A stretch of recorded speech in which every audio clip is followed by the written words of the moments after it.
السلام عليكم ورحمة الله وبركاته. معاكم عمر مانشستر، والنهارده فيديو جديد وهنكمل مهنة المدرب بالنادي الأهلي في الدوري المصري 2005. طبعا آخر حلقة شفنا مباراة القمة اللي تعثرنا فيها للأسف ضد الزمالك 0-0، ولعبنا طبعا كأس مصر أسمنت السويس كسبناهم. بتعملوا لي لايك وسبسكرايب، أنا متابع على فكرة.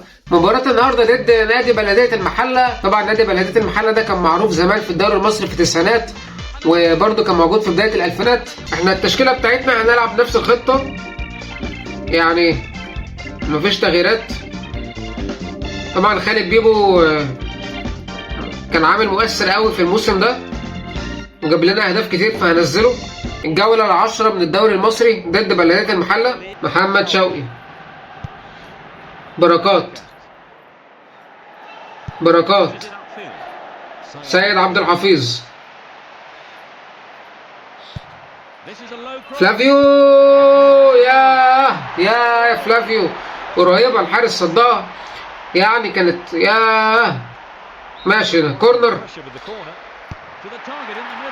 بركات عدت الكرة. محتاجين نكسب، احنا المنافسة شديدة على الدوري مع الاتحاد السكندري. محتاجين ما نضيعش نقط خالص بعد لما ضيعنا نقطتين في ماتش القمة ضد الزمالك. ابو تريك.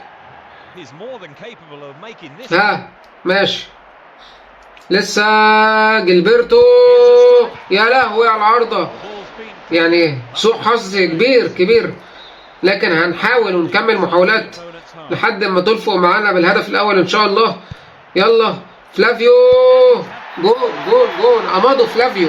هدف وهدف كربون من الفرصة اللي ضاعت من شوية لفلافيو، لكن المرة دي الراجل بيحطها هدف أول للنادي الأهلي 1-0 ضد بلدية المحلة. طبعا بقى عايزين ناخد زخم كده كويس وننهي الماتش بدري. بصراحة جيل الأهلي مسهل علينا الماتشات وبنكسب بسهولة الحمد لله.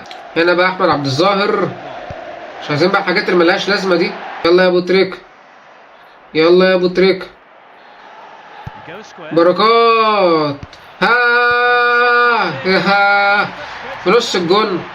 معرفش خالد بيبو شكله مش موفق، لكن ان شاء الله تفتح معاه. ماشي عرضية، لكن اي حاجة يشتت الدفاع.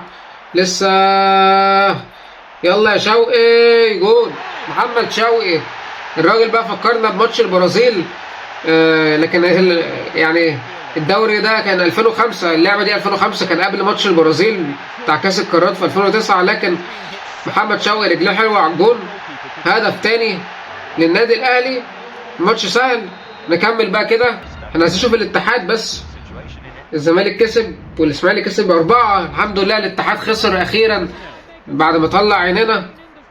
نفوز بالماتش ده ننفرد بالصدارة، لان قبل كده يعني قبل النتيجه دي كان الاتحاد متعادل معانا في نفس النقط وعمال يلحقنا.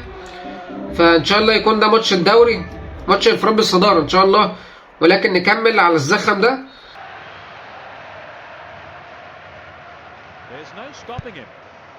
شوقي، هدف ثالث. شوقي هدفين النهارده. الراجل مباراه شوقي دي عمل كل حاجه بصراحه. الراجل هدف حلو قوي. الهدف الثالث النهارده شكله يوم محمد شوقي. هدف ثالث للنادي الاهلي وانفراد بالصداره ان شاء الله. وطبعا اهم حاجه الاستمرار. يعني يقول لك الوصول للقمه سهل، الحفاظ عليها هو اللي صعب. ده الصعب بقى اللي احنا عايزين نحاول نتغلب عليه. عايزين نعمل تغييرات كده، يعني نستغل ان احنا كسبانين، ندي فرص لبعض اللعيبه. النهارده مش عاجبني خالد بيبو نزل متعب، مش موفق بيبو النهارده. تمام، خليها زي ما هي كده. يعني هو التشكيله الصحيحه. احنا نزلنا عماد متعب بدل خالد بيبو. متعب بقى ينزل يتعب لنا الدفاع اكتر من كده بتاع البلديه ده، لان بيبو مش موفق النهارده. فلافيو بعيد، جول. يا لهوي يا راجل، جول فاضي. حرام عليك يا فلافيو. معرفش يعني منحاسه ليه النهارده كده شويه، مع انها 3-0، بس ضيعنا فرص كتير قوي الماتش ده. الله يا عاشور، حسام عاشور، هدف عالمي 4-0 يا الراجل حطها من بعيد من بعيد. حسام عاشور هدف حلو قوي. بص الراجل هدف جميل جميل جميل يختم بيه المباراة. هدف حلو من بره منطقة الجزاء. 4-0 وانفراد بالصدارة وحاجة آخر حلاوة يعني. أهو زي ما انتم شايفين احنا 28 نقطة، تحتنا الإسماعيلي 25 نقطة، إنبي 25 نقطة، الاتحاد السكندري 25 نقطة، الزمالك السادس اهو. لكن انفراد بالصدارة بقى، ما دخلش فينا ولا هدف. أحسن دفاع في الدوري وأحسن هجوم. شايفين إيه أهلاوية؟ يعني اللي بتقولوا مانويل جوزيه أحسن مدرب في تاريخكم، عمر مانشستر احسن مدرب في تاريخكم. مانويل جوزيه بس ده راجل برتغالي خمرجي. المباراه القادمه مهمه جدا ضد نادي الاتحاد السكندري عشان نوسع الفارق من 3 نقط ل6 نقط. المباراه الجايه مهمه جدا في سباق اللقب.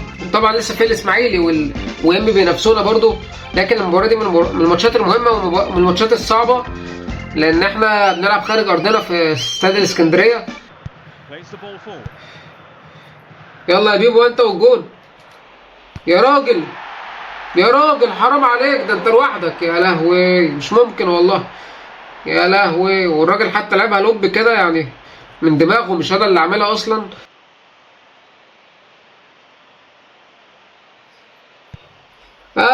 بيبو جول هدف. ارجع يا راجل بقى، ارجع لايام ايام الاهداف الجميله. يا الراجل خلع على الطاير حلو قوي. استلامها الاستلامه هي الجون اصلا يعني. بصوا الراجل استلم بظهره ازاي، عايزكم تشوفوها في الاعاده. استلم بظهره حلو قوي. بصوا الاستلامه هي الجون. سحب الدفاع بيها سحب حلو قوي، سحب 2 معاه وركنها بوش رجله. يا جون حلو قوي. هدف اول في ماتش صعب. بصوا بقى الماتش لما تجيب هدف بدري الماتش بيفتح ويبقى سهل معاك ازاي. بصوا بقى جول بيبو. يا خلاص فتحت يا جدعان. قلت لكم لما تجيب الماتشات الصعبه دي لما تبتديها بهدف في وقت مبكر كده بتبقى سهله ازاي. هدف تاني خالد بيبو. الراجل بيرد على الانتقادات. كان اداؤه سيء الماتش اللي فات وكان خارج متعصب، لكن النهارده بيورينا حاجه جميله قوي يعني. 2-0 بس لسه هنا انفراد بقى. ابو تريكه حرام عليك يا راجل، ضيع كتير قوي ابو تريكه النهارده. يلا يا جilberto.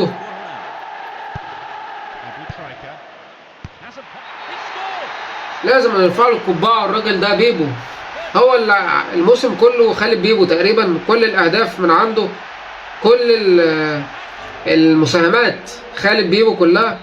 الراجل عالمي يعني فوق الوصف خالد بيبو ده. روح بسرعتك فلافيو سريع قوي ما شاء الله. ادي واحده يا ابو تريكه.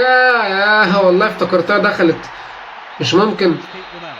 كورنر نزله تشيرنو اهو اللي راح الاهلي بعد كده. تشيرنو ده هدف هدف هدف هدف. يا على غير المتوقع بركات من ضربه ركنيه بدماغه يعني. الضربات الركنيه رخمه قوي هنا، لكن دي الحمد لله دخلت. هدف رابع 4-0 ومباراه كبيره من اللعيبه. انا مبسوط بيهم بصراحه، اداء قوي كل مباراه كالمعتاد. الحمد لله انتهى اللقاء رباعيه 4-0 ضد الاتحاد السكندري، وتستمر الاداءات القويه والماتشات الممتعه اللي بنقدمها للجماهير، جماهير الاهلي العريضه والعريقه. بس كده يا جماعه، دي تبقى نهايه فيديو النهارده. اتمنى يكون الفيديو عجبكم. ما تنسوش اللايك والسبسكرايب عشان انزل لكم كل جديد ان شاء الله. كان معاكم عمر مانشستر، بحبكم في الله. مع السلامه.